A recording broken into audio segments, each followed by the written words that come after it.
Hello, ladies and gentlemen, and welcome. You have found the Gamer Social Club vidcast. I'm your host, Nathan Lockhart, and I am joined by Don't Tussle with Russell, the Love Muscle. We're doing this again, huh? Your favorite muscle man. How are you, Russell? Well, as is last week, I was fine until you did that. I'm not too bad. Good. I'm glad to hear it. And then we are also joined by Danno. I got nothing. We got Danno. Hey everybody, how's it going? Whoa, no! Danno's dead, everybody! Oh my gosh! Make sure you leave that in, Nathan. I definitely will. That was great. My laptop doesn't like the new. I finally bought a webcam for this because I was like I was like, this is terrible. My laptop just won't run it, so I'm like, I'm just gonna use my fucking phone. Yeah. So if it falls, that's my phone. Just someone vibrated it and it went flying. Not gonna lie, the phone camera actually looks a lot better than the one you had for the interview. I know. Because I'm like, this looks. It really does. And then let's see. Oh, and then we got me. Fraser can't be here. This is the first time since we've started that Fraser hasn't been able to make it. So you're with us in spirits, our Australian friend. We've got Xbox partner previews to talk about today, and all the stuff that was announced at that. Silent Hill 2 sold 1 million copies, Black Ops 6 accessories, Hazelight's got a new game coming, and we're going to talk a tiny bit about that Nintendo 64 analog that's coming out. But first, let me tell you about the Gamer Social Club. It's a place where gamers from all around the world come and share their love for video games together in a positive environment.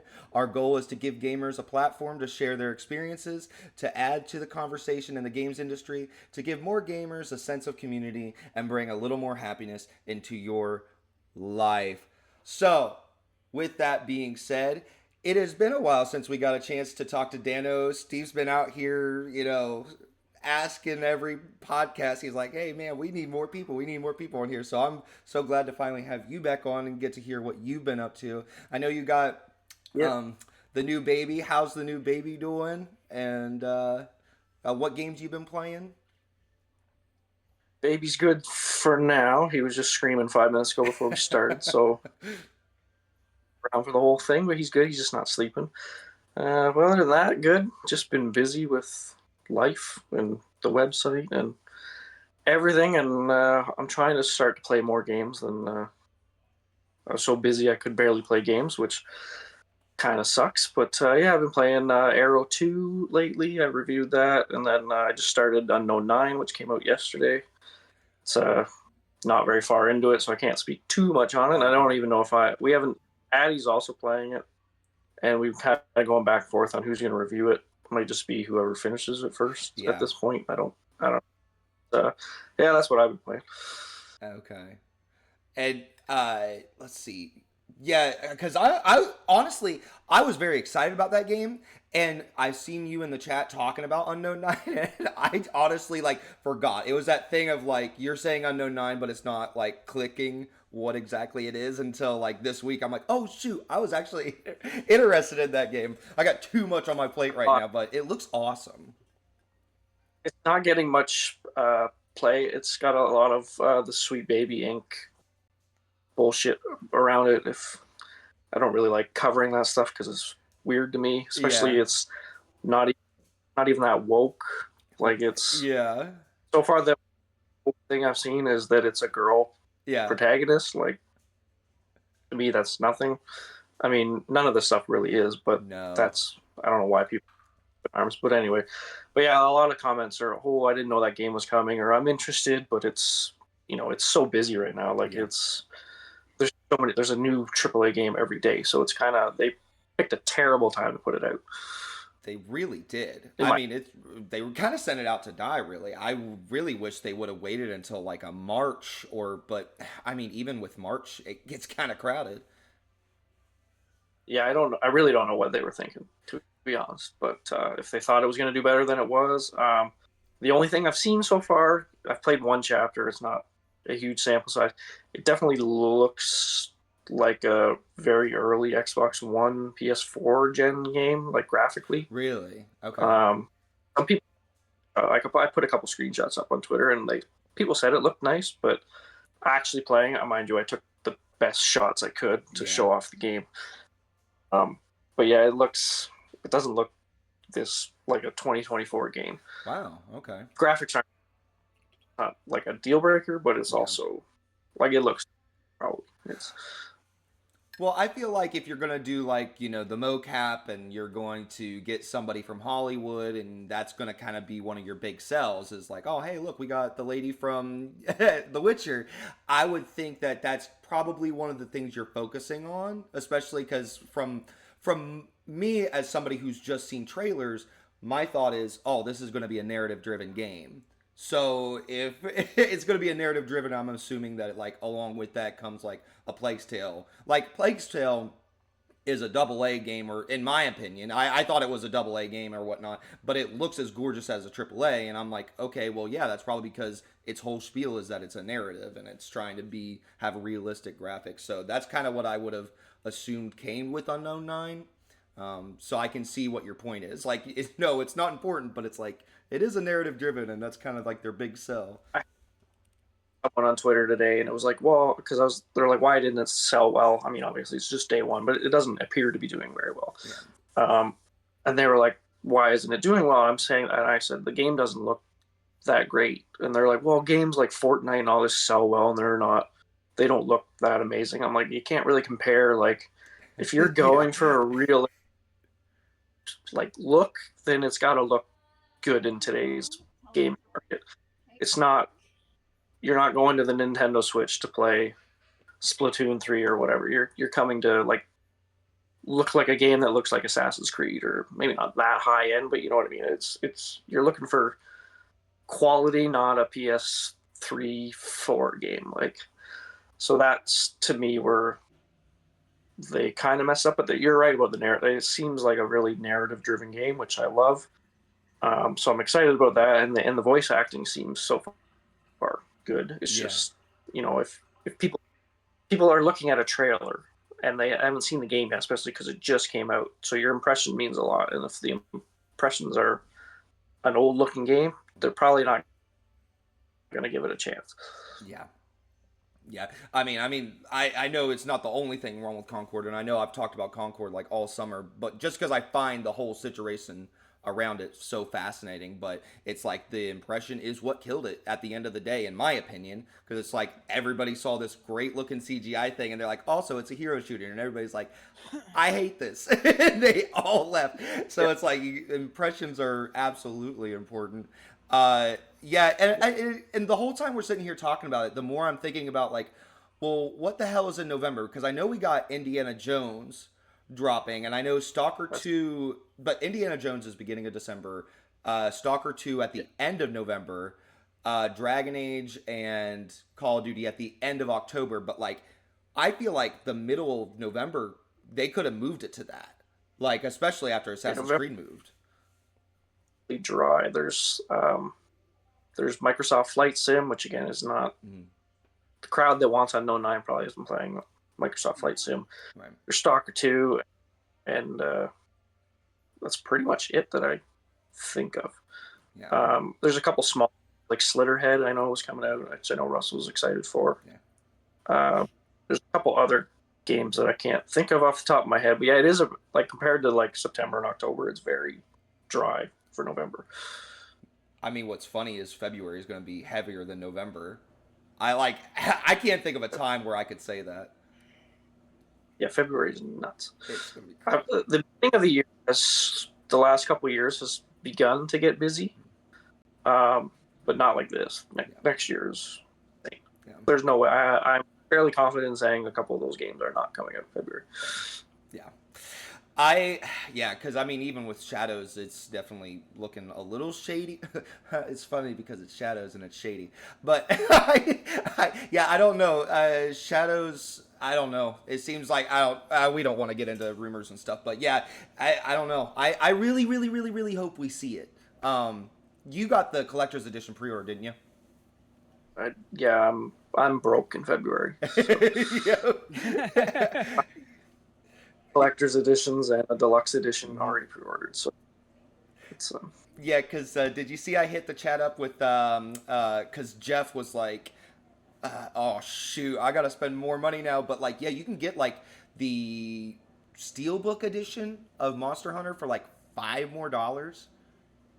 yeah, here it's $15 more. But yeah. Oh really? Okay. Are you gonna But that get is that, one. or do you have interest in that? Of course. Oh, okay. No. People to accuse me of if we get big enough to start getting codes like crazy to not be supporting the industry and getting free shit because I still buy all this shit. Right. Yeah, and let's see. And that was the thing is some of the codes we get are like they're only good for like before or like for your version 1.0. So it's not always like, oh yeah, here's the free game. Not always, but let's see. Let's see. Oh, shoot. I was gonna ask you something. Oh, what have you been playing this week? I'm assuming that's for Russell because I already told you. Oh, okay, yeah. Sorry, I forgot. That wasn't for Russell, but yes, I did mean Russell. Thank you, Danno. Yeah, I'm sure you meant me. I mean, I guess if you care that much, what have I been playing this week? So I kept with my New Game Plus run on Silent Hill, of course.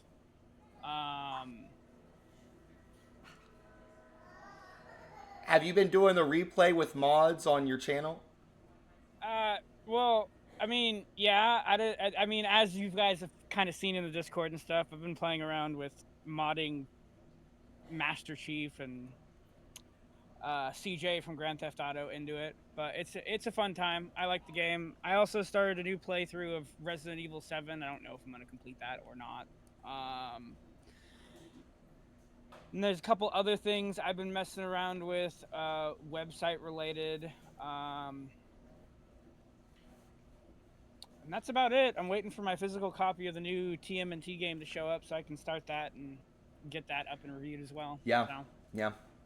I'm excited to hear what your thoughts are going to be on that because you hit us, me and Fraser up. You were like, oh gosh, I just saw who makes this. I really hope this doesn't turn out to be bad. I don't want to try to talk too much shit about a game I haven't touched yet. What I will say is I'm not too thrilled with who. How can I put this without being too mean? Lady V reviewed the Transformers game, and that does not instill confidence in me. But we'll see what happens. We'll see what happens. Maybe it'll surprise me. You never know. I will say I was searching. I hate even mentioning them, but N4G. Oh, yeah. People may know that thing. But one of the articles up there was TMT, the current one, might be the best TMT game yet. So there may be. I didn't read it. I didn't see who it was written by, but maybe it'll surprise you. I find it hard to believe it would top Shredder's Revenge, but... Ooh, that would, yeah. If it does, like, I hope I can get my hands on a collector's edition. I mean, I played it at Fan Expo. Like, we played one mission of it. It's not for me, so it was okay. Did you play Shredder's Revenge to, like, kind of make a comparison? TMNT game, so okay.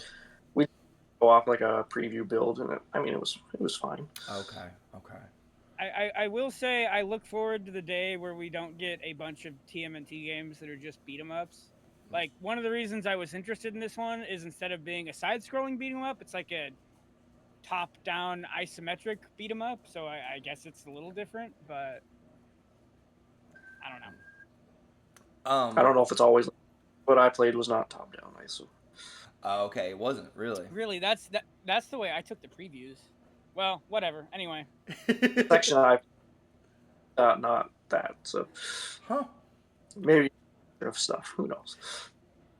It will there's be. also been, this is the third or fourth TMNT game that's come out this year alone. Really? Well, one of them got ported from mobile. Yeah, there's been a lot, so it's possible wires are getting crossed too.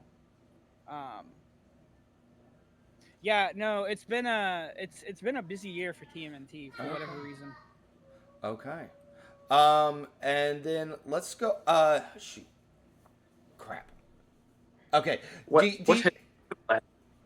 have you been playing? What have I been playing? I'll tell. That is. Thank you. That was what I was gonna say. Actually, I got like two topics in my head that were like clashing in my head at once. I was like, what am? Okay. Yeah. No, I was going to bring up Silent Hill 2 because after last week's episode. We recorded on Friday night, then I went right to work afterwards, and I was just thinking about your review for it all night, Russell. I was like, man, I think I'm going to have to play this. And it just made, after hearing your description and how much you loved it and why you loved it, I felt like such an idiot for not touching it, or like why it wasn't on my radar. But in hindsight, when I go back to our episode we did about what's on the menu for 2024, I'm like, it's just so freaking packed. Like, it's no wonder that it got overlooked for me, because I'm like, Diablo Vessel of Hatred, I'm not going to list all the games off. You all know it's been a crazy October. But yeah, so I was like, it was just off my radar. So I haven't really gotten a chance to play much of anything this week. I hopped into it for like 0.2 seconds, took a couple screenshots. I'm like, ooh, this is spooky. And then I haven't really been able to do much since. If you've been seeing me play Astrobot this week, that's my daughter. she's been on the PlayStation. Poor thing's been sick this week, so she's been playing Astrobot like all day with her blanket and orange juice on the table. So she's been having a sick day. Other than that, what's that? She's been getting those speed runs in for her. Yeah, she's getting the speed runs in for me. I gotta take care of. I got you all beat. That was me, not my daughter. Let's see. I also played. Let's see. I finished up the Callisto Protocol. I'll probably wait and talk about that until Fraser comes back on, since he's played it. And then, what else? Other than that, yeah, I'm just still having a good time with Vessel of Hatred. I'm going to be reviewing and getting into A Quiet Place this weekend, and I'm very stoked for that. To put the hopefully I'll get some recording of it done, if not maybe even live stream at some point this weekend. I got the day off tomorrow now too, so I'll be able to play it some more then. But yeah, I'm very excited to get some clips from that. Let's see. Then other than that, yeah, that's pretty much what I've been up to. Let's see. Russell, you don't have the script, right? So if I was to ask you why we're going to get in to the next segment and why it's the most useless news segment, would you know why it's the most useless news segment? Something you should be following the website. Something. I don't remember what Fraser says. Close enough. Hold on. Hold on. Let me channel my inner Fraser. This will be good. Okay. All right. Shrimp on the bobby. All right. I have called upon the spirit of Fraser. Fraser, could you tell me? Fraser, could you tell me why this is the most useless news segment around? Well, because Nathan, because if people were following the Game of Social Clubs on all platforms, they wouldn't need to watch this useless segment. Oh, thank you, Fraser. Let's dive right into it. So let's hop into the biggest. Last week we did it backwards. We started off with our the smaller news topics and got into the big stuff. This week we're going to try out getting into the bigger topics first. So let's talk about the Xbox partner preview. I'm going to quickly scan Oh No Addie's article. Son of a bitch, I lost it. No, I got it. Don't worry about it, guys. Stop stressing out. We got Oh No Addie's article. He covered it just like he covers all of our showcase news segments and stuff. So let's see. First thing they showed off was Alan Wake 2, the Lake House DLC. We got Chronos, the New Dawn, Blind Fire, coming to PC and the Xbox Series. It's in early access and it's available now. We got Like a Dragon, Pirate Yakuza. And let's see, that comes out on February 21st. And let's see, Mouse for PI. Mouse for PI. Mouse PI for Hire. That comes out in 2025. I definitely want to come back to that. Subnautica 2 got a teaser trailer. Animal Well launched today on Xbox Series X. Well, by today, that's whenever this happened. That was like Tuesday, right, Danno? Or it was Wednesday. Thursday, sorry. Yeah. This week has been a flat circle. Let's see. Eden's Zero, Eternal Strands, Mistfall Hunter. That Mistfall Hunter comes out 2025. See, Wheel World, Phasmophobia is coming to consoles. It will launch on the 29th of October. So, watch out, Dragon Age. Let's see. Then The Legend of Babu, and that launches on 2025. Wu Chang, that's coming out day one on Xbox Game Pass. Let's see, I don't see a release date for that. Russell, could you look up the release date for that while I continue? Wu Chang, Fallen Feathers. What was that, Danno? They didn't give one. Early 2025. Oh, okay, gotcha. Then Firebreak. Let's see, that will also come out day one, Xbox Game Pass Ultimate. So that is something to start clarifying when we see this. Whenever we're looking at, is it coming to Xbox Game Pass? Is it coming to Game Pass Core or Game Pass Ultimate? So I think that's definitely something that's going to need clarification when looking at this stuff. But hey, it is also, if you're a PlayStation player, it's coming to PlayStation Plus Extra. So that's super cool to see that this studio is just trying to make sure that as many people as possible can get into this. Are there any games that was listed off here that you guys are excited for, that you want to talk about? Well, I'm excited for a couple, but let Danno go first because he's not on here often. Well, maybe I'm going to change that. Baseball's over. Oh yes, it's over. It's nice. Yeah, it's over, so I'll be around more maybe. The few Claire Obscure really looks good. They've announced it's like 30-ish hours. I think they did say, I don't know if they officially said it, but they should. It should be 33 hours to complete. Okay. I know they said 30 hours, but I don't know if they said 33, but they definitely should. But it looks really good. And I'm glad to see they're getting a physical version. I know we wrote about that earlier. What else? I'm very excited about Like a Dragon, but also I really hope it's a shortened because it's like what, a year after Infinite Wealth. I really hope it's not another 150 million hour game like they all seem to be, because I absolutely loved Infinite Wealth, but I think I only got chapter 8, and I want to keep playing. There's so much stuff out. I can't afford to play a 100-hour game anymore, especially now covering games. There's always something new that we got to cover, so it's really tough to do that. But it looks amazing. So hopefully it's a shorter game. And then I'm gonna butcher the Wu Chang or whatever. Okay, but actually Xbox seems to be putting a lot of marketing behind that. Surprisingly, I saw they had it at New York Times Square, like an ad, and the devs were very happy. It seemed like Xbox was the ones pushing it. So that's something to look at. Maybe I'm pretty sure it's announced for PlayStation, as far as I know. So they just might have a heavy marketing deal with that. But it is interesting that they are doing that for a game like that, because everyone complains about Xbox marketing.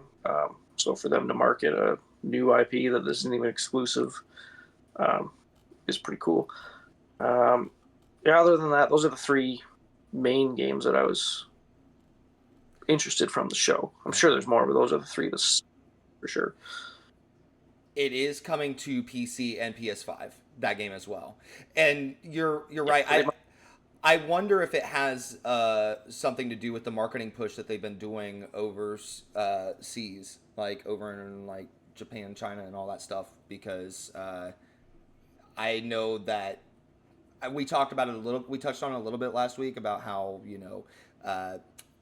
gaming on your phone is kind of people's primary source of gaming over there. So it does make you wonder if now that there's been this resurgence for Xbox over there, if maybe we're going to start to see more games centered for them, if that makes sense.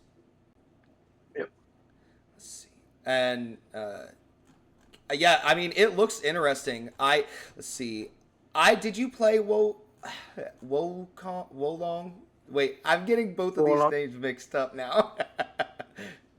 Yeah, no, I didn't play it. I'm not a huge Souls fan, so anytime those games come out, if they're easy, if they're like Flintlock was very hard the first few hours, and then afterwards. So if it's something like that, love it. If it's like a full-on Soul game, I won't play it. You're out. But You're out.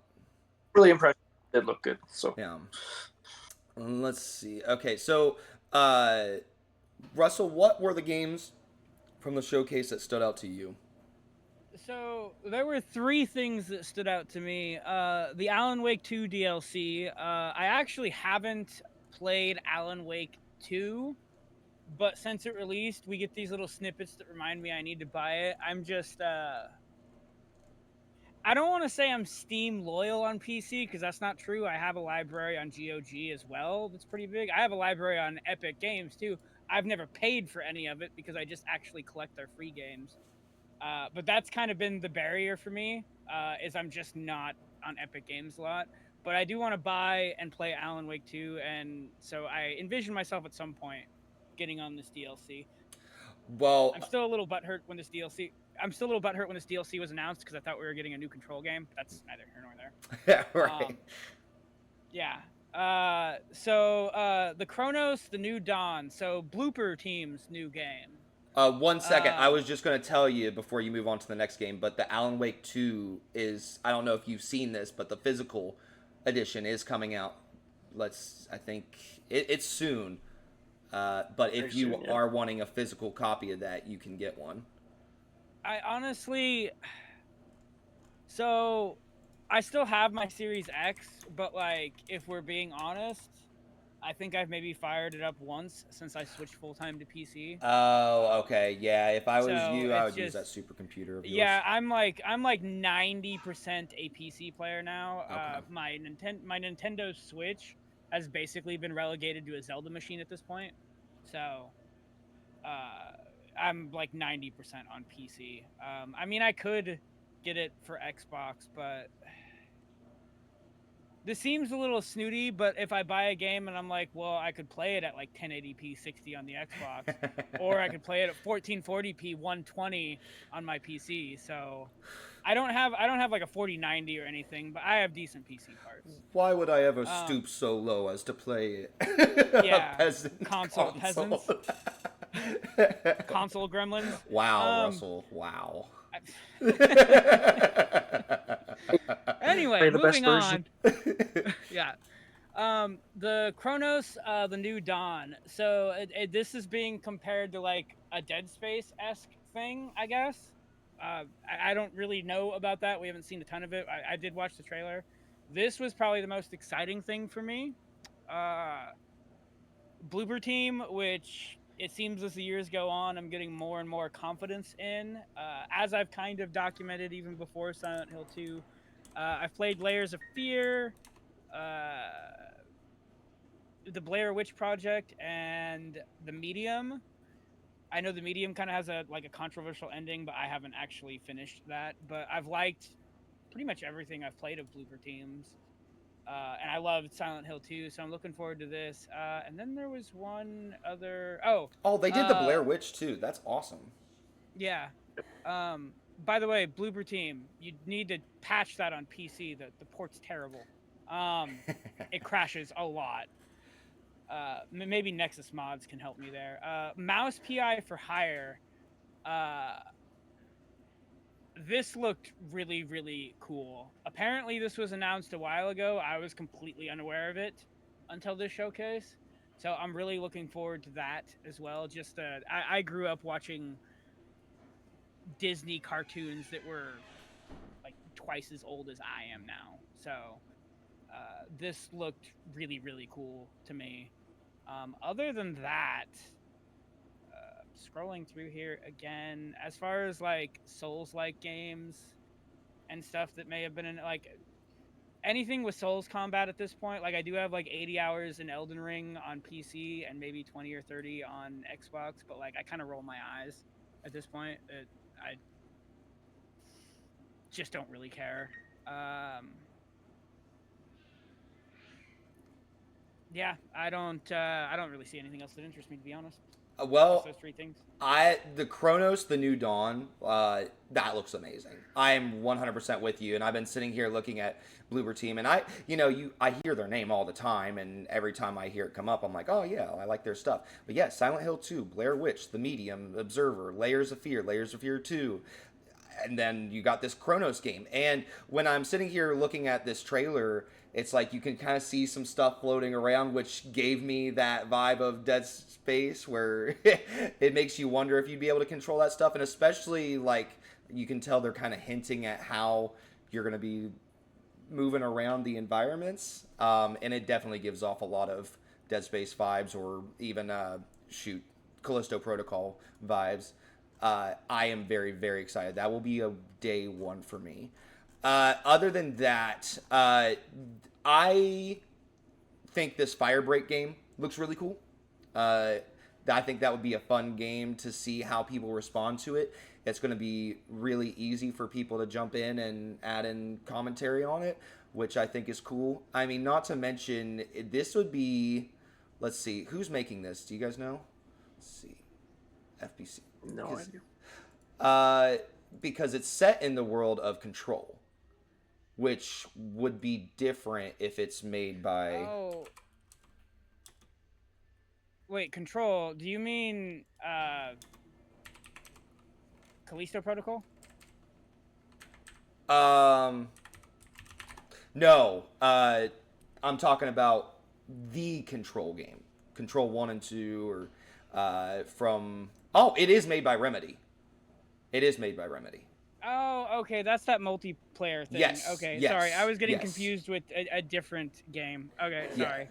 So this would... Am I wrong in saying that this would be their first crack at a multiplayer game? Because... As far as I'm aware... I mean, Control, Alan Wake, Quantum Break, Alan Wake 2. Yeah, they... Crossfire X, but they didn't touch the multiplayer side of that, so... Yeah.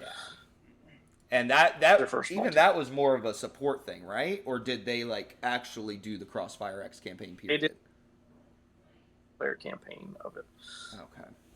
Well, I think it'd be really interesting to see how this goes. I mean, I've got faith of them as a studio, but multiplayer is a completely different world. So who knows? It's going to be a 3-player cooperative first-person shooter set in the Bureau of Control.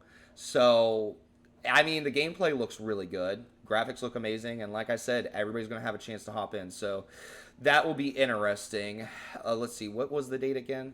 They didn't give a date.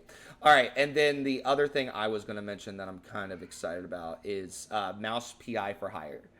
Yeah, did you guys see the trailer for this or the gameplay? Because it's been announced for a while. Yeah, I saw the trailer. Okay, yeah, this game looks fun. It's very Cuphead-esque, like the atmosphere, and it just looks like some good first-person shooter fun, and I'm all here for it. Let's see, I also covered that on the website whenever it was first announced, because I feel like it was announced back in spring, but it's cool to see that it's coming to Xbox. Then the Lake House expansion. I haven't watched the trailer for it yet. I'm going to wait and watch it in my own time, but I am, of course, going to be playing that the second it drops. I'm so excited. Oh, shoot, that's in 3 days. I just saw the date for it. Yay, that's exciting. Let's see. I'll be busy, though, playing A Quiet Place. All right, so we've covered the Xbox Partner Preview.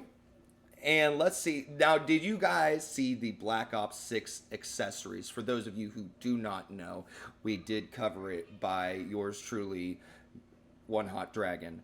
He's a pretty handsome guy, I've heard. You got... I don't know about that. Megan, come here. Let's see. She just comes in. Yeah, he's fucking hideous. No, so I was very excited for this announcement because they announced that you can go in to the Xbox Game Design Labs and you can customize yourself an Black Ops 6 standard controller or an elite controller. The standard controller goes for about $85 US. Now, however, when I put one in the cart, it was like $95. And then the Elite V2 version was $165 US dollars. So both of them look amazing. Now, here's the thing: is you're going to see pictures of these things, and they're going to have like orange buttons and orange thumbsticks. That is all interchangeable. You can make it exactly how you want, which is really freaking cool if you ask me. And I also love the fact that they're doing it that way in case you do want to like change some things about it. But it might not be cool to maybe collectors, because then collectors are probably just like, hey, I just want one standard limited edition. Once I buy this, it's like 20 years from now, it's like this is the only one you can get. So I don't know. Yeah, exactly. So What's that? I don't like that they did the Design Lab version of it. Really? So I think it's more expensive, and I don't mind if you can interchange it, but I put mine in the cart. I didn't end up buying it. It came up to like $130 before I even touched anything. Oh my gosh. I go to Best, because at Best here they're like $79.99 usually a controller. Okay. Even the collector's edition, limited edition ones. So I wish they maybe did that plus the Design Lab ones if they wanted to do that. Yeah. They could have just said, here, Best Buy, you get some controllers, and anybody that wants a custom one, you can still go to Design Lab. But I feel like the Design Lab thing is kind of a mistake. I felt this way with the Fallout one as well. I think it's like a barrier to entry. This might seem stupid, but with these sort of things, you usually want to make it as simple as possible, because a lot of people, like, they may go to Design Labs and be like, oh, this is too complicated, I don't want to deal with this. That is a very good point. Microsoft also being a PC company, this totally makes sense because they almost never seem to take that into consideration.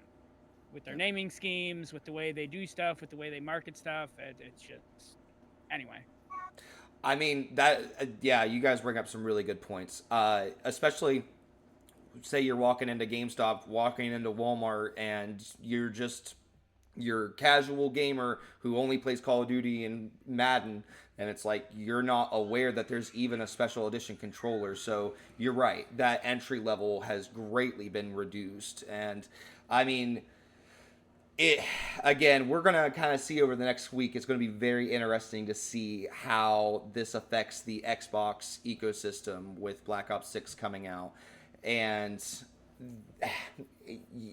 going to be fascinating. Is it going to bring the casual gamer to the ecosystem is the question. And are you going to see the casual gamer hop on Xbox Design Labs to get a controller? And I mean, I don't know. I mean, I don't The game had many debates about people going to Game Pass for Call of Duty. I think it's going to help them. Like Starfield boost, they never did release actual numbers, but that did boost something. But Call of Duty, if I'm only a Call of Duty gamer, why the hell would I spend $20 a month on Game Pass Ultimate when I can just buy the game one time for $80 or $70, wherever you are here? It's $89.99. Why would I pay $20 a month for that? I know the easy answer is, well, you can play all these other games, but most Call of Duty people don't give a shit about all the other games. They only want to play Call of Duty.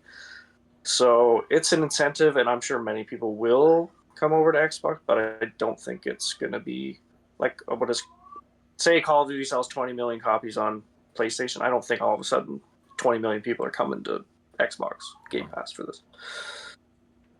yeah, I agree with you.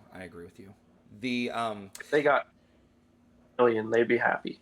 They're probably thinking more, but if a million people jump ship, so to speak, came over and joined Game Pass all over Call of Duty, that's probably worth it to them. But I don't. Anybody that think, I've seen articles already. This is make or break for Xbox. If no one comes, Game Pass is dead. Xbox is dead. I don't believe any of that. It is a big deal though, for sure. It's if no one moves over, then yeah, something's going to change. But we'll have to wait and see what happens. And that's the thing is,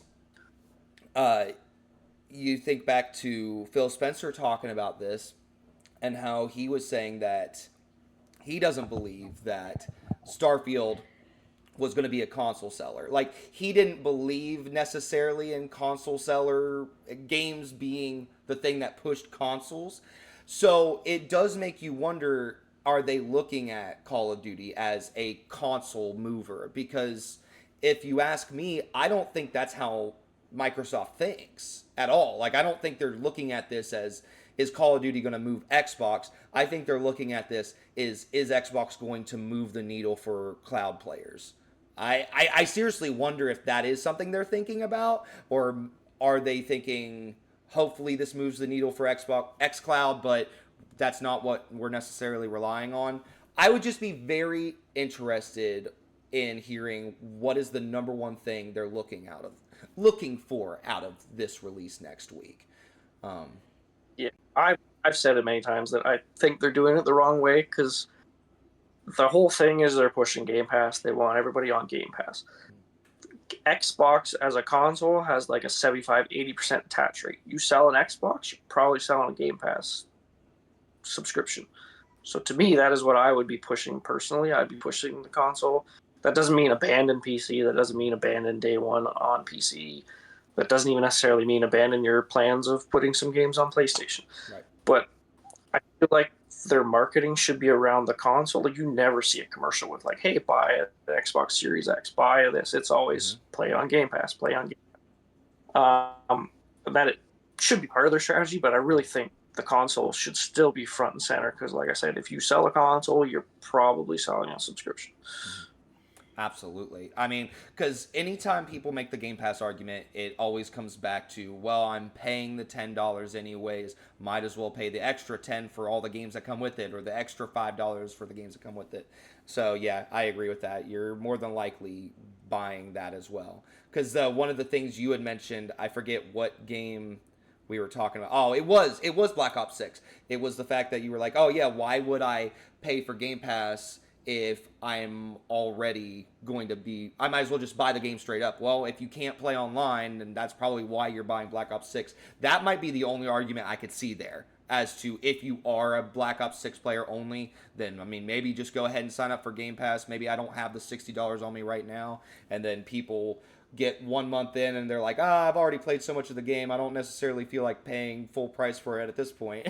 I can see myself doing that, but Model. Everybody, like Netflix, anything to do with subscription, they're hoping to hook you on that one game or one show or one, and then hope you forget and just stick to it, and then all of a sudden your credit card or whatever gets charged another $20, and you go, oh shit. Yep. Well, I might as well use it for the next, what else I can find, and on and on and on. Yep. I think that's a big part of subscription. in general to be. Yeah, absolutely. I paid about $30 total for an Amish documentary on Amazon Prime because I was like, oh shoot, I didn't cancel that free trial. I was like, what the hell kind of subscription is this? Anyways, let's we got like four more quick stories to cover, but so Spider-Man 2, our good old Russell the Love Muscle, it did covered Spider-Man 2 this week on our website, and it is going to be coming to PC in January. January, is that right? Let's see. I had it up here a second ago. Okay. Yeah, it's January 30th. What I feel like the biggest takeaway from this is the quickest turnaround from an exclusive. Now we say it 100 times and we say it almost every week. We stay away from rumors and stuff, but I feel like there's no getting around this topic specifically because there was those leaks. Do you think that those leaks had something to do with their changing plans? Like, because I mean, there was allegedly DLC planned, and this big plan for them in this future of Spider-Man 2. So do you think that future got scrapped and they're like, okay, here's the PC port? Because typically with PlayStation games, we see a 2-year turnaround. And again, like I said, this game is a year old and we're already seeing it come to PC in a couple of months. So what are your guys' thoughts and opinions on this? I'll start with you, Russell. So as far as the DLC stuff, like, all I'll say about that is a obvious sign of plans can change. I mean, if we followed every single like rumor and whatnot, and even leak, like, where the hell is this Fallout 3 and Oblivion remasters, remakes that Xbox is supposed to be doing? There's even stuff from the leak you're talking about that doesn't. So even if like this stuff was factual at one point, that doesn't mean it is now. I saw some people on Twitter being like, "Oh, they canceled the DLC for Spider-Man." They didn't cancel anything because they never told you it was coming out. 100%. So to back up a little bit there, though, as far as the 15-month thing, all I'll say about that is interesting. These times keep getting shorter. I might be wrong about this. I want to say the first PC port they did was God of War 2018, and that took 4 years. Yes. If we put a pin in all the live service stuff that's going day and date, because I do feel like with literally player funneled games like that, that's kind of a different category. But it seems like every single release we see this time frame getting shorter and shorter. So by the time this comes out, it will be about 15 months, I believe. Maybe 15 months on the day. Because this launched on October 30th of last year. Yep. But there's some months that are 30 that have 31 days and 29 leap year, and so I don't know the exact day as far as that goes. But it is interesting. We're seeing the time frame get shorter and shorter and shorter. So I mean, we'll see. Me personally, I think all signs are pointing to eventually day and date someday. I think it's pretty obvious that Sony at some point wants to do their own PC launcher, but we don't know that for a fact. So I just want to throw that out there. But yeah, shorter times. It's going to be available on Steam and Epic. I didn't see a listing for GOG, which may have something to do with the PSN network requirement. Because they do no DRM over on GOG. So I don't know if this title will even be over there. I don't think God of War Ragnarok is. And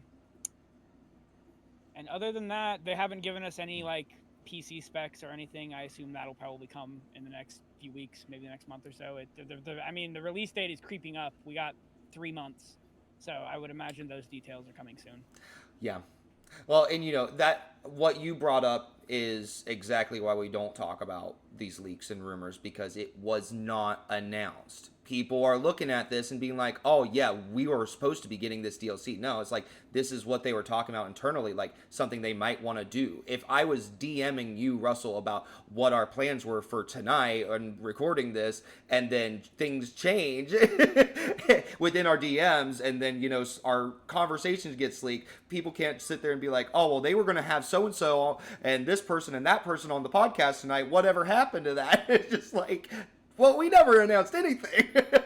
Yeah, we don't know how that could have just been something written on some guy's notepad, Exactly. or it could have been halfway through development and canceled. Who knows? Exactly. Exactly. And I'm excited to see as how this continues to go. I also wonder if part of the reasoning for them trying to get a PC port out as quickly is to get those Spider-Man 2 sales numbers up even more, especially if they did try to change directions. Because even back when we think about when that game first came out and people were talking about wanting a Venom expansion or a Venom standalone game, they said then that there was no plans. But depending on the fan reaction and what the fans wanted, then maybe we might do something like that. So even at that time, they didn't know what they were going to do next. So that's also worth pointing out.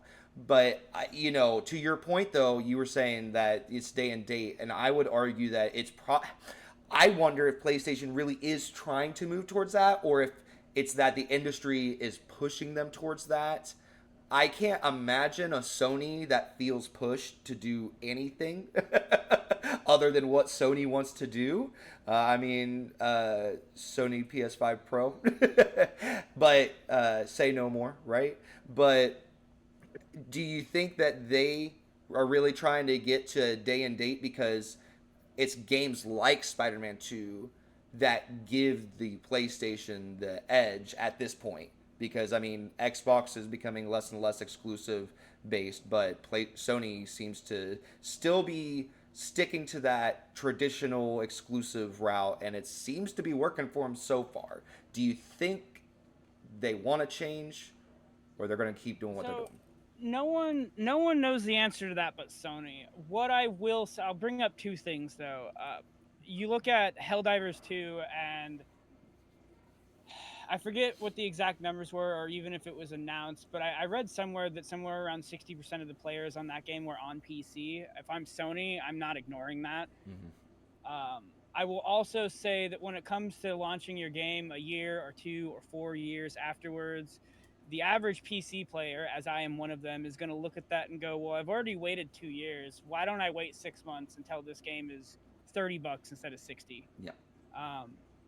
Or maybe with this, I'm not really sure because they didn't announce a price. Most of the time, their PC ports have been $60. God of War Ragnarok was. Mm-hmm. So why not wait for a half-off sale? Right. At that point, you've already waited a year or two. I think they don't, to be honest. You don't think what now? People that wait, it's even in timed exclusives, like people are talking about how much they want Final Fantasy on Xbox. The game Spider-Man's going to be 15 months old. Probably if you wanted it, you're going to buy it on PlayStation anyway. Like those sales on PC are not, I mean, they're not insignificant, but like God of War Ragnarok sold like what? I mean, or the first one sold what? 1 million copies or something on PC.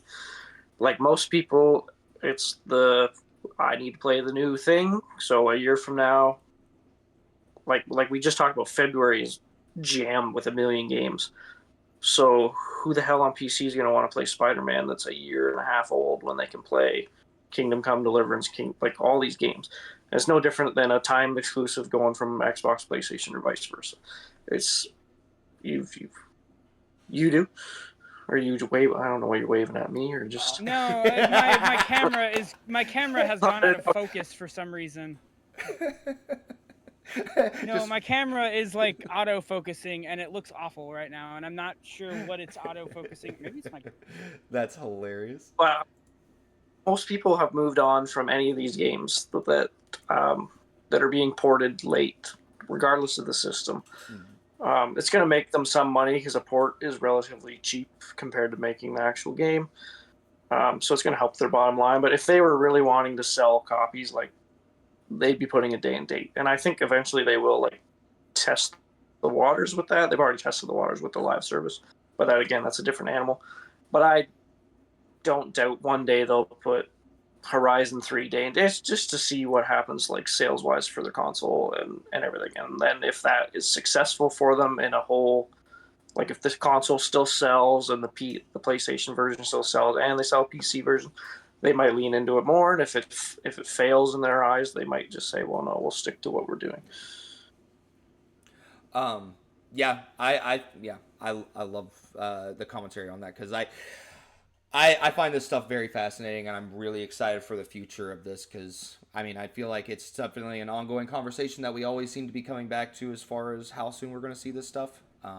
And I hope we continue to see this day and date. And bringing up Horizon is, I'm glad you did that, because I think Horizon 3 would be the perfect IP to drop day and date, considering that we'll probably get the next Grand Theft Auto 6 whenever it drops. So they need as many people to buy it as possible. Yeah, I did want to talk about the DLC thing, though. And I'm not the PlayStation guy here, so, people can say what they want. PlayStation games, generally speaking, don't get much DLC. Is that accurate to say? They really don't. I mean, God of War Ragnarok, they dropped the roguelite free DLC, but yeah, that came as a surprise, because I don't think God of War 1 got any. Spider-Man 1 did get DLC, though. Like, it was hefty DLC, which is, I think, probably why, especially if you played Spider-Man 2, there are some side quests, storylines that ended with cliffhangers, so it kind of led you to believe that this is either going to lead into a sequel or it's going to lead into DLC. Yeah, because I've always thought, this has always been my opinion, I don't really like DLC in general. I would prefer them to go on to Spider-Man 3 or, like, whatever the game is. I'd rather see a sequel than you spend another 2-3 years on the same game, especially in 2024, now that we have like 7-8 year wait times in between games. If you're spending 2-3 years of that putting out DLC, like, I saw someone talk about Halo Infinite, that we might not see again. Like, we might not see another Halo till 2028, because they're constantly putting in new Halo content. I would rather have Halo 7 than, like, sooner, rather than constant DLC. I would rather have Spider-Man 3 than another 5-hour DLC on Spider-Man. That's always been my opinion. I know some people prefer DLC because, it's cheaper. Like, I can get more out of my game for another $10 or whatever. But especially exclusives, because they need to sell those consoles. They need to sell, like, you can't afford to wait 8 years for another Spider-Man or Halo or whatever the case may be. So I think if they again, this is allegedly, if they had DLC in plans, I don't doubt that they moved it on to, let's just turn this in. You hear that a lot too. Like, we started on this DLC and it just became so big that we turned it into, the next game. So I think that is more likely what happened, if that DLC did ever exist at some point. I would at least I would hope, because I agree with you. DLC does not hit for most. It doesn't usually sell well, depending on who you're talking to. I mean, ask Bandai Namco how that worked out for him this year, right? But that was so unusual because it sold so well. Yeah, we're talking like Diablo, like Vessel of Hatred looks like it's doing well, but that's a massive update. Like, that's almost a standalone expansion. But when we're talking about 5 new maps in a multiplayer game, or 3 story missions, like, just put that in the next game. Focus on that, and then, because it used to be the 360 era or in PS3 era, you were getting like 6 Halos. I've talked about this before in my articles, but we got like 6 Halos in one generation. Now we're getting 1, if we're lucky, per generation. Uncharted, there was 4 or 5 Uncharteds in the PS3 generation. So yeah, focus on that. Put the games out that people are going to buy. I'd rather you sell 20 million copies of your next game than 500,000 copies of your DLC. That's just me, though. Hallelujah. Preach it, brother. We're at 50. We're almost at an hour, so I'm going to kind of try to like speed through these next three ones. We got the analog N64 that's coming. I'm very hyped for that. You got to head out? Oh, okay. I think he's got to mute himself real quick. The disadvantage of using my phone Oh. now. So let me go grab a check. Okay. Okay, so he will be back. He'll be back. He's stuttering in and out. So we got Silent Hill 2 sold 1 million copies, and Hazelight's new game. We can, once Danno gets back, if he wants to talk about that, we can talk about that. But so as far as Silent Hill 2 selling 1 million copies and the Analog 64, the only thing I have to say on it before I toss it over to Russell is I think it's super exciting.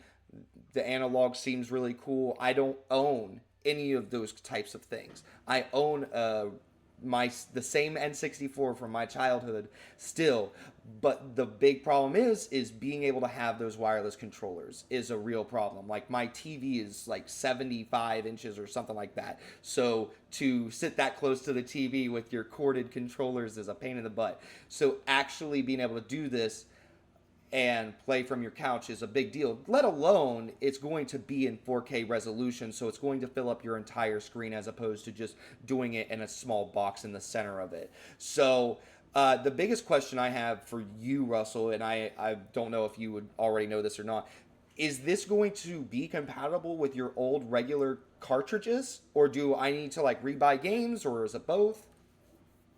So that's the way Analog does stuff. They basically just reproduce old hardware and give it modern features. Okay. So in a nutshell, without getting too into the tech, this is basically just going to be an N64 that produces an image in 4K. Okay. I'm not seeing. Hold on. Wired controls and Bluetooth, as well as Wi-Fi. I don't know why you'd need that.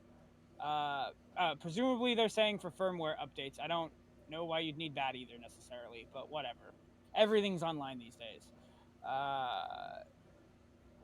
So much like all analog systems, this is not designed for emulation. That's all I'm going to say on that subject. Okay. As far as can you get emulation to work on it? Well, look at those the other consoles they've produced and figure that one out. I'm actually mostly that where there's a will, there's a way. I'm actually more excited about the controller. Now, it does say in our article the controller is not actually included in it, so you're not getting a bundle. You have to purchase them separately. 8-Bit Do, 8-Bit Do, whatever you want to say. I'm a big fan of their controllers. So basically, the controller with it is just going to look like this, but in a more N64 layout. I will definitely be buying one of those. How much are they? This is $40, so they're not super expensive. I doubt that they will be compatible with an older N64, unless maybe there's like a corded solution to figure that out. Because they've definitely taken the N64 controller and given it more of a modern layout, which I like. But yeah, that's kind of it in a nutshell. Analog's known for producing stuff like this, so it's not really a surprise. As far as the $250 price tag, they had, the name's escaping me right now, but they made a Game Boy clone with a really similar price tag. I want to say that started at 200, and they've since released versions for 250 and 300. These are you talk about like the PS5 Pro and it being an enthusiast console, whatever the hell that means. That you could call that. This is not. I mean, even a lot of retro players, this probably isn't going to appeal to them. But I mean, it's going to take the enthusiast retro player to buy this, and I'm sure Analog's aware of that. They know their sales. They know their target audience. But I'm definitely I mean, will I buy one? Maybe. Probably not. But I think it is cool, especially for game preservation and stuff. Yeah. As far as Silent Hill 2 goes, so I already saw some of this online of people trying to shit on the fact that this only sold 1 million copies. I feel it necessary to say between all the mainline games, the series has only sold 9 million copies altogether before this. So we're talking Silent Hill 1 through 4, talking Downpour, Homecoming, the 2 for the PlayStation portable, the PSP, and then the 1 for the Vita. So that's 4, 5, 6, 8, 9 games, something like that. So between all of those games, that's 9 million sales. So for this to do a million or over a million in a week is pretty good. I feel like there's a misconception with the series that it's always done super well. It's always been compared to Resident Evil, but any survival horror game that's not Resident Evil has a mixed bag as far as sales goes. They all do. Typically, Most horror games, yeah, they don't. Silent Hill is well known, but it doesn't have. Resident Evil is kind of an anomaly. Horror games don't have the mass appeal that a lot of people think they might. So I think this is really good. I think it's. I have a lot of faith in Blooper Team right now. I would love for them to come back to the series. Maybe Konami teams up with them. Maybe they're already planning on something. A Blooper Team put out a statement that made it sound like they weren't attached to the series after this game. So who knows? Yeah. The statement I saw said they'd like to do it again. Yeah, that's what I. So that leads me to believe that like maybe they're not planning. They don't have anything. Yeah. As far as in the bag now, my camera keeps. Yeah, I was like, Russell, you're gonna have to wave at us again. So, and then since we're kind of running out of time here, did you have any thoughts on the Hazelight Studios next game, Danno? I hope it's co-op again because they make awesome co-op games and they really highlight it. Yeah, I'm really looking forward to that. They've made like A Way Out was good. It Takes Two was maybe one of the best games of this generation so far. Really? And that's not hyperbole. I know it came out. I think it came out technically at this beginning of this generation. I know it's cross-gen, but I'm fairly certain it was out when the consoles came out, or like a month before or something. 2021. It was around there. Yeah. So to me, it was my game of the year whatever year it did come out. Obviously, it won game of the year for many people. But yeah, I'm really looking forward to whatever they have next. And it sold. They just announced it sold 20 million copies, which is insane. Oh my gosh. Yeah. A lot of people always thought, because they had announced like pretty big numbers through the years. I don't know if you guys remember that every copy sold came with a code or whatever. You could invite a friend, so they didn't have to buy the game. Because the games are only playable in co-op, so you couldn't play it solo. So everybody that bought a copy got a copy to give to a friend. So in theory, that cut their sales in half. So every time there was numbers out, people were, oh, well, yeah, they only sold half that but no, they sold 20 million copies, which is, for a game like that, remarkable. Like that's technically an indie game. Everyone thinks it's EA, which it is EA through their originals thing, which their originals program is indie games. So whatever they have cooked up next is high on my radar. I don't know when we're going to see it. If that did come out in 2021, we're probably looking at 2026, 2027 probably. But yeah, it looks, whatever they do, I will be there day one. If they stick to their size and they stick to what works for them, then yeah, absolutely. And I might even come back to that here in a second.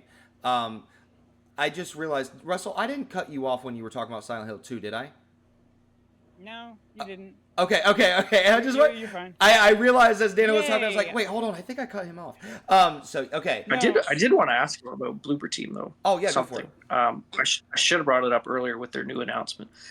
As far as I know, they've never made a game that's not exclusive when it releases.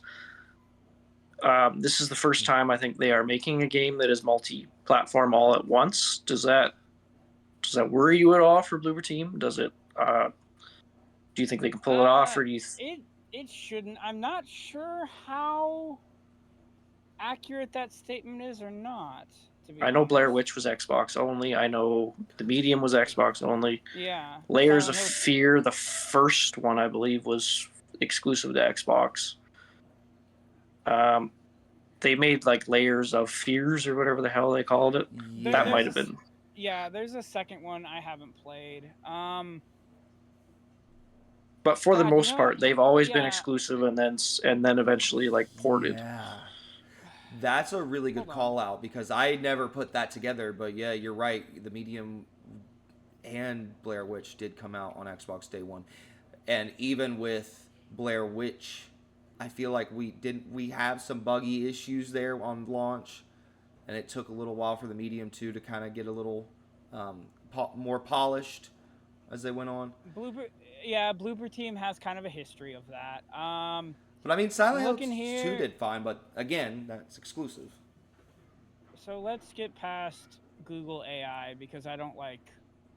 I don't like depending on that. So it says here on their website, they have over 250 employees. So as far as being multi-plat, I think that they should be able to figure that one out. Okay. The good news is they have experience on all the platforms. It's just at this point, doing it all at once is a different animal. And I think their games have always kind of launched on PC. Sorry, people, for the blurriness of my camera. I guess we're just gonna have to deal with it at this point. Maybe I need a driver update for the fucking thing. I've already screwed with it 2 or 3 times, so I guess we got that, and I'm up close and personal now, so it's people have cut out by now, maybe. Maybe. But I hope that they'll be able to figure it out. I mean, if the game's a little buggy at launch, I guess it is what it is as far as their newer stuff goes. As long as it's not game breaking. But yeah, anyway. Yeah, I agree. As long as it's not game breaking, I'm not too super concerned because as I was saying, Silent Hill 2 came out fine and yet it came out exclusively. It did come out on PC as well, and I feel like PC is really like the ultimate beast to tackle when it comes to porting something because you're porting it to a bajillion different graphics cards and different setups, and if it's coming out decently ported on day one, then I'd say you're prepared for a multi-platform release. Because honestly, even games like EA, I mean, look at Jedi Survivor. That game came out a broken mess on PC. So, and that was by a much larger place. So, if they can handle PC ports as well as a PC port at the same time, I think we're in good standing. So let's go ahead and start getting wrapped up here. We got Neva into the critic stuff that came out this week, or what we have on Open Critic. Fraser usually does this, so he has a little bit more to say on it, but since he's not here, I'm just going to kind of like tell you the basics of what happened this week. Neva dropped this week. I didn't know what it was. I've heard all these people talking about it, but I'm like, wait, what is this? Now that I'm looking at a picture of this, I remember like wanting to get emotional from just watching the freaking trailer from this. I think it was shown off at an Xbox showcase or a PlayStation showcase. It has a player rating of 100 on Open Critic. Critics recommend 94%, and top critic average is 88%. Some of the things I've heard about it so far look absolutely amazing. Usually we start getting into this stuff because we already talked about Unknown 9 Awakening. So far, critics aren't super hot on it. Let's not judge it yet, okay? Maybe just judge it for yourself. But only 21% of your critics recommended it. We got 65% of your top critics average. So, your top critics are like 6 up there. But yeah, like IGN, Travis, Northup, despite a few interesting ideas, Unknown 9 Awakening is a bland and janky adventure, generic story, and dull combat. And then you got somebody else who's given it a little bit higher score. You got God as a Geek, Mick Frazier, 7.5 out of 10. Unknown 9 Awakening is more than a decent offering. Some fun combat and exploration with the cast, most likable good guys, and entertaining what the hell is that word? Pantomime villains. Okay, I can't read. Hi, my name is Nathan. I'm 29, and I never fucking learned how to read. All right, then we've also got Super Mario Party Jamboree, which came out this week. It's got the multiplayer. Top critic average is 81%, and critics recommend it at 87%. IGN Logan Plant gave it a 9 out of 10, while Eurogamer gave it a 2 out of 5. So yeah, there's definitely. I think some people are feeling very mixed about it just because of some of the new introductions. Sorry guys, the new system introductions that they've put in there. I guess they've added like some side quest type things into the game, and it's hitting for some people, not hitting for others. Some people want more mini games. Some people are like, the few mini games you do have, I'm not a fan of. So there's definitely some mixed stuff about this, but for the most part, people are really enjoying the new Mario Party game. So now to end us, I've got one question for you guys, so we'll all ask you a question, but let's do that, and then we're gonna finish off with Russell's. He's got some Steam reviews to hit us with. I was gonna ask you, do you want to do that at the end of the show, or do you want to record it as its own thing like we did last week? We'll do it at the end of the show. We'll do it at the end of the show, because I mean, you had way more to do the other day, and that took 12 minutes. So I would assume we can do this in 5 minutes now. So let's see. Question I have not asked. Did you guys play Diablo 2? I did.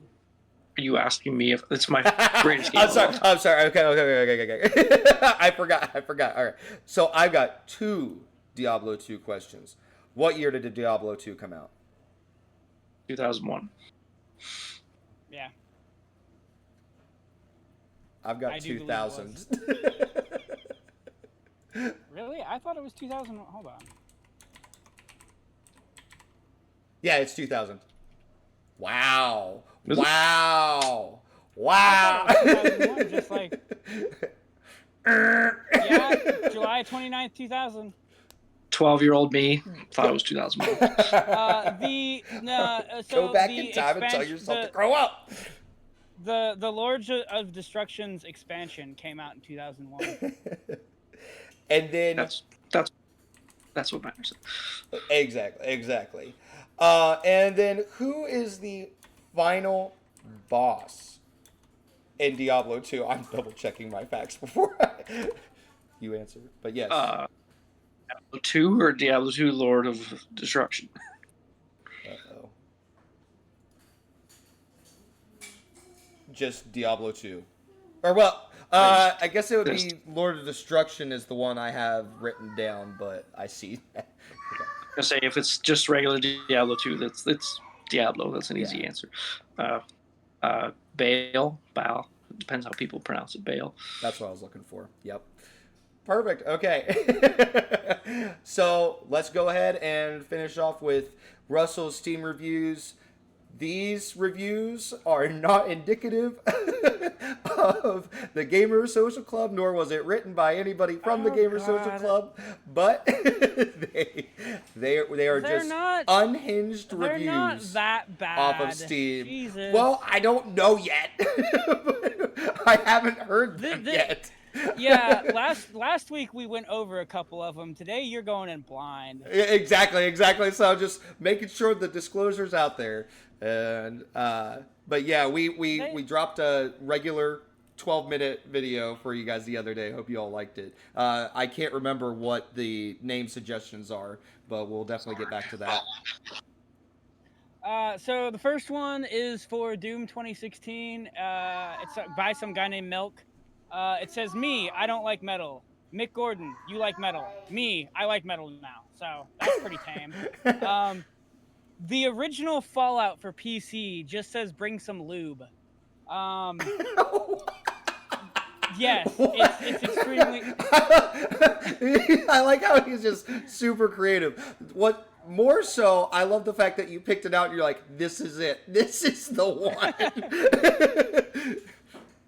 So Elden Ring, I feel the need to point out that this guy has 130 hours in the game. It says RPG, what role am I playing? The victim? That's good. Super Meat Boy, too easy. Died only 12,315 times.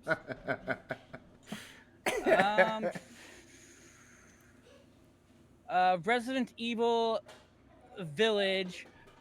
This is an actual good game. I promise it's not because of the 9-foot woman with the fat ass.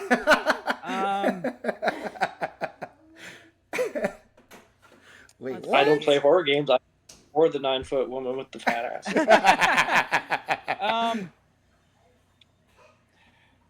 The original Dark Souls, everything either wants to kill you or sell you something, just like in real life. It's a perfect real life simulator. That one's too inside. The Outer Worlds, I lured people into my ship and forced them to become my friends. 10 out of 10. What did they give yeah. it? They give it. They didn't. So that's not really the way Steam works. Oh, but it's they gave thumbs it a up or thumbs down. Okay, yep, yeah, yep. thumbs up or thumbs down. So that's what they did.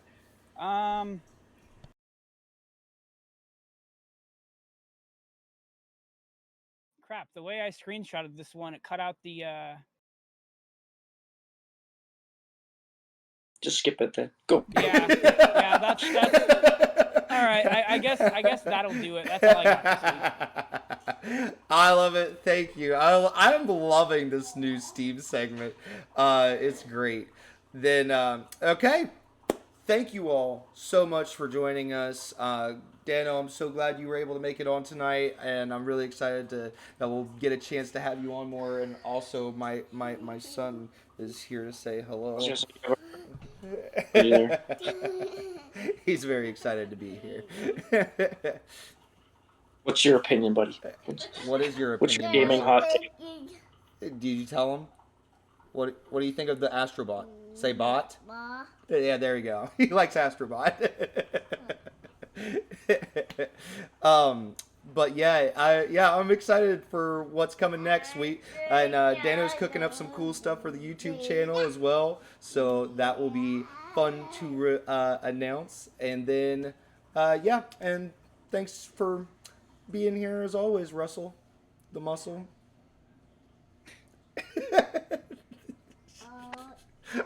Anyways. See you guys later. Marshall's laughing. He likes Russell the Muscle, don't you? So yeah. We're putting that on your bio on the website now. Oh yes, yeah. All right. Thank you all for joining us so much. We will see you all back here again. Bye. Same time, same bat place. Can you say bye, Marshall? Have a great day. See you.